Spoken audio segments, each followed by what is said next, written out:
नमस्कार मित्रों, स्वागत है आपका अपने चैनल में। मैं आचार्य जगदीश जोशी। जानेंगे भगवान की नित्य पूजा किस प्रकार करते हैं। आप नित्य पूजा करते होंगे, भगवान आपसे प्रसन्न रहते होंगे, भगवान जो है भाव के भूखे होते हैं। पर जानकारी और ज्ञान होना भी अच्छी बात है। लेते हैं जानकारी, लेते हैं जो है ज्ञान। नए दर्शक हैं, वीडियो सब्सक्राइब करके बेल आइकन दबाना नहीं भूलिएगा। वीडियो अच्छा लगे तो लाइक करिएगा, अपने मित्रों को अवश्य शेयर करिएगा। प्रातः हमें रोज नित्य जो है पंच देवताओं की पूजा अवश्य करनी चाहिए। भगवान गणेश जी, दुर्गा जी, शंकर जी, विष्णु जी और सूर्य जी की पूजा करनी चाहिए। साथ में आप अपने पितृ देवता, कुल देवता, आपके आराध्य देवता हैं, उनकी भी पूजा कर सकते हैं। देव ऋण, पितृ ऋण और ऋषि ऋण की मुक्ति के लिए जो है हमें नित्य जो है पूजा करनी चाहिए। प्रातः काल से क्या तरीके होते हैं। जब प्रातः काल आप उठते हैं, उसके लिए शास्त्रकार कहते हैं ब्रह्म मुहूर्ते सिया निद्रासा पुण्याक्षय कारणी। ब्रह्म मुहूर्त में जो सोते हैं वो अपने सारे अच्छे कर्मों को जो है नाश कर देते हैं। अर्थात हमें ब्रह्म मुहूर्त से पहले उठना है, कम से कम सूर्य उदय होने से 1.5 घंटा पहले। अब हम लोग होते हैं बहुत ठाठ से सोए रहते हैं, देर तक सोए रहते हैं। 10 बजे पूजा होती है, पर जो है कुछ शास्त्रकारों के नियम हैं, हम उन नियमों से जो है कार्य करें। पर अब शरीर अस्वस्थ है, रोगी है, कुछ परेशानी है, वह विषय अलग होता है। कम से कम सूर्योदय से 1.5 घंटे पहले हम उठें। उसके बाद कहते हैं शास्त्र का ब्रह्मलोक उत्थाय स्वकर तल अवलोकनम। प्रातः काल उठने के बाद अपने हाथों के दर्शन करने चाहिए और मंत्र बोलना चाहिए। मंत्र स्क्रीन पे दिखाई दे रहा होगा। उसके पश्चात पृथ्वी माता में पैर रखते ही पृथ्वी मैया को प्रणाम करते हुए मंत्र बोलना है। मंत्र आपको स्क्रीन में दिखाई दे रहा होगा। उसके बाद आपका जो नित्य कर्म है स्नान आदि, वो कर्म से आप निवृत्त हो जाएंगे। उसके बाद पुरुष हैं तो श्वेत वस्त्र पहनिएगा, महिला हैं तो रक्त हो गया, पीत हो गया, अर्थात लाल वस्त्र पहन सकते हैं, पीला पहन सकते हैं, नारंगी पहन सकते हैं। अर्थात काले और सफेद से बसते हुए जो है ऐसे रंगीन वस्त्र आप जो है पूजा में पहन सकते हैं। बाकी परिस्थिति वशात जैसे वस्त्र हैं वैसे पहन सकते हैं। उसके बाद शास्त्रकार कहते हैं मुक्त केशश्च नाचा मेदो देवाद्यार्च विवर्चयित। अर्थात कह रहे हैं यदि आप पुरुष हैं तो बिना शिखा बांधे पूजा के स्थान पे नहीं जाएं, अर्थात आप पूजा नहीं कर सकते हैं। यदि आप महिला हैं तो अपने केश को अवश्य बांध दीजिएगा। भगवान की जब पूजा करी जाती है शिखा का बंधन और केशों का बंधन करना अवश्य होता है, तो इसलिए जो है अपनी शिखा भी बांध लीजिएगा, अपने केश भी बांध दीजिएगा। उसके बाद आप टोकरी में, कोई पात्र में पुष्प तोड़ के लाएंगे, जैसे रोज चढ़ाते हैं दुर्वा वगैरह जो भी चढ़ाते हैं वो लेके आएंगे। कभी भी हाथ पे भगवान के लिए पुष्प और दुर्वा नहीं लानी है। कोई टोकरी होगी, कोई पात्र हो गया, और बिना स्नान के कभी पुष्प वगैरह नहीं तोड़ना है। स्नान ध्यान करने के बाद, शिखा बंधन केश बांधने के बाद कोई टोकरी पात्र में आप पुष्प दुर्वा लेके आएंगे। फिर जो है अपने पास जो कलश होगा आपके पास, वो कलश में आप जल लेके आएंगे। वो कलश में जल लेने का भी जो है शास्त्रीय विधान है। कहते हैं कि आप इस प्रकार भी नहीं पकड़ेंगे कलश को, इस प्रकार भी नहीं, इस प्रकार से जो है कलश रख के उसमें जल लेके आएंगे। उस जल में आप लाल पुष्प भी डाल सकते हैं, कोई पुष्प जो उपलब्ध हो, रोली कुमकुम डाल के सर्वप्रथम आप भगवान सूर्य को अर्घ्य देंगे। अब भगवान सूर्य को किस प्रकार अर्घ्य देंगे उस विषय में हमने वीडियो बनाई है, वो आप चैनल पे जाके भी देख सकते हैं, या जो है डिस्क्रिप्शन में आपको सूर्य अर्घ्य विधि का वीडियो मिल जाएगा, वह देख लीजिएगा। उससे आपको पता लग जाएगा भगवान सूर्य को किस प्रकार अर्घ्य देते हैं।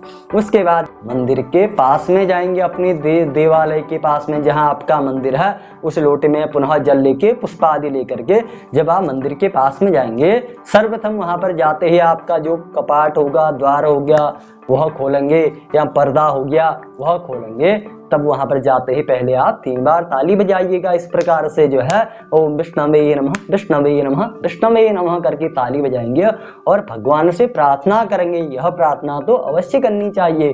कहेंगे उत्तिष्ठोत्तिष्ठ हे नाथो नारायण प्रभो, उत्तिष्ठोत्तिष्ठ गोविंद, उत्तिष्ठो गरुड़ध्वजः, उत्तिष्ठो कमलाकांत, त्रिलोके मंगलम कुरु।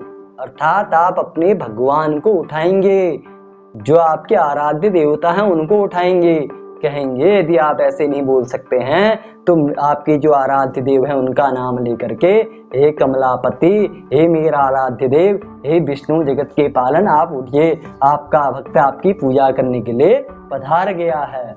अर्थात भगवान सोए रहते हैं, उन्हें जगाना है।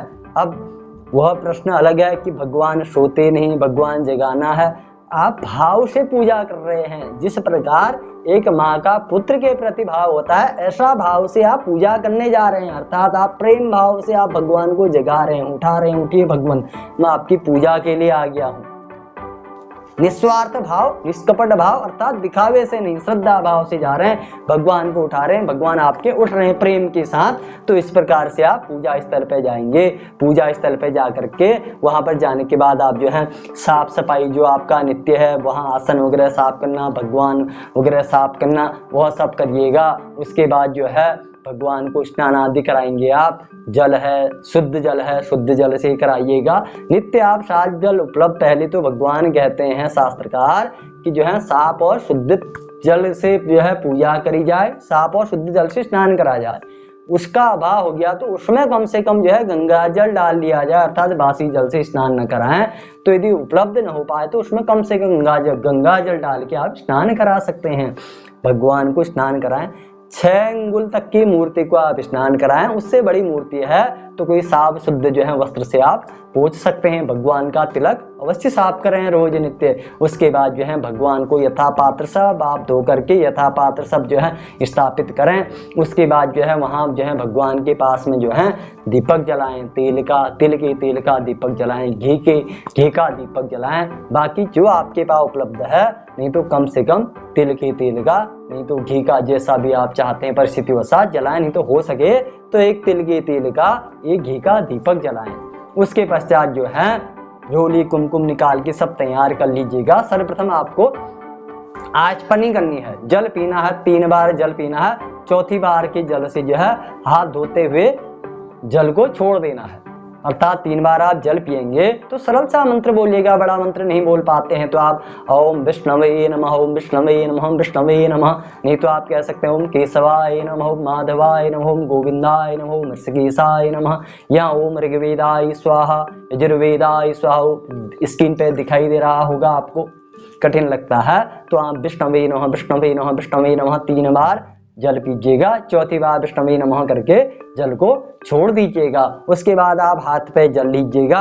अपनी जो है इस अनामिका अंगुली से जो है जल को घुमाएंगे। हो सके मंत्र पढ़ सकते हैं, दिखाई दे रहा होगा आपको ओम आपो हिष्ठा करके। और मंत्र नहीं बोल सकते हैं तो ओम विष्णवे नमः, विष्णवे नमः, विष्णवे नमः करके 3 बार करिएगा। फिर उस जल को ऐसे करके अपनी जो है सारे ऊपर जो है छिड़क लीजिएगा। तीर्थों का स्मरण करते हुए या विष्णु का स्मरण करते हुए विष्णवे नमः, विष्णवे नमः, विष्णवे नमः, या गंगा ये नमः, यमुना ये नमः, गोदावरी नमः यदि आप पढ़ सकते हैं तो अपवित्रो करके मंत्र भी पढ़ सकते हैं। इसके बाद आप तिलक करेंगे। पहले अपने माथे पे तिलक करिएगा, और जब माथे पर आप तिलक करेंगे वह तिलक अलग होगा, देवताओं का तिलक अलग होगा। अर्थात आप जूठा तिलक भगवान को नहीं लगाएंगे, वह अलग पात्र में अपना निकाल लीजिएगा। अब तिलक लगाने की क्या विधि है, कैसे तिलक लगाएं, उसके लिए हमने वीडियो बनाई है, वो आप डिस्क्रिप्शन में जाकर के वीडियो देख लीजिएगा, आपको तिलक लगाने का तरीका पता लग जाएगा। उसके बाद आप जो है आसन की पूजा करें। जो आसन आपने बिछाया है उस आसन को कहीं अन्य उपयोग में नहीं लें, भोजन में या अन्य कमरे में इधर उधर नहीं उठाएं। अर्थात वह आसन जो है भगवान की पूजा के लिए है। आप पूरे परिजन सहित वहीं पर जो है उस आसन पर बैठ के पूजा करेंगे, उसका कहीं अन्य कार्य में जो है उपयोग नहीं करेंगे। तो उस आसन की जो है पूजा करेंगे। रोली कुमकुम फूल अक्षत से जो है आसन की पूजा करिएगा।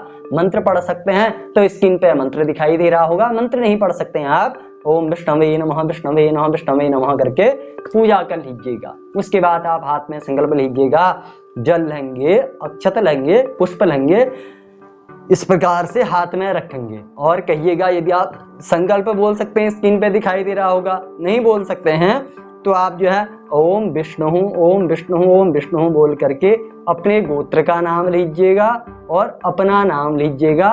फिर कहिएगा मैं सपरिवार अपने सकुटुंब के सारे अरिष्ट को दूर करने के लिए, घर की मंगल कामना के लिए नित्य पूजा कर रहा हूँ, ऐसा कह के आप जल छोड़ दीजिएगा। यदि आप संकल्प बोल सकते हैं तो स्क्रीन पे दिखाई दे रहा होगा, संकल्प भी बोल सकते हैं। बिना संकल्प के कोई कार्य नहीं होता है, चाहे आप नित्य पूजा करें, चाहे कोई आप देव अर्चन करें, कुछ भी कार्य करें, उसमें संकल्प होना अनिवार्य है। इसलिए संकल्प अवश्य करिएगा। संकल्प करने के बाद जो है अब आप भगवान की पूजा करेंगे, जैसे रोज करते हैं। रोली, कुमकुम, धूप, दीप, नैवेद्य, फल, तांबूल जो जो आप चढ़ा सकते हैं, जो आपका नित्य मेवा बतासे जो चढ़ाते हैं वो रूटीन के हिसाब से नित्य चढ़ाइएगा। धूप, दीप इत्यादि सब अर्पण करने के बाद रोली, कुमकुम, फूल, अक्षत, दुर्वा सब अर्पण कर लेंगे। उसके बाद जो है आप जो नित्य जप करते हैं, जो नित्य पाठ करते हैं वो जप करिएगा, वह पाठ करिएगा। उसके बाद भगवान की आप आरती करेंगे। भगवान की आरती करने के बाद आप भगवान की परिक्रमा करेंगे।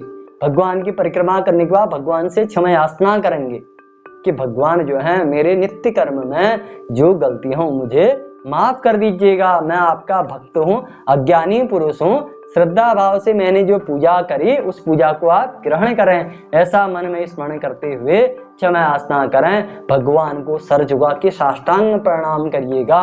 उसके बाद भगवान से आशीर्वाद लेकर के नित्य के कार्य हैं उस नित्य के कार्य में आप करने में लग जाइएगा। इस प्रकार से आप भगवान की जो है नित्य पूजा कर सकते हैं। नमस्कार, धन्यवाद।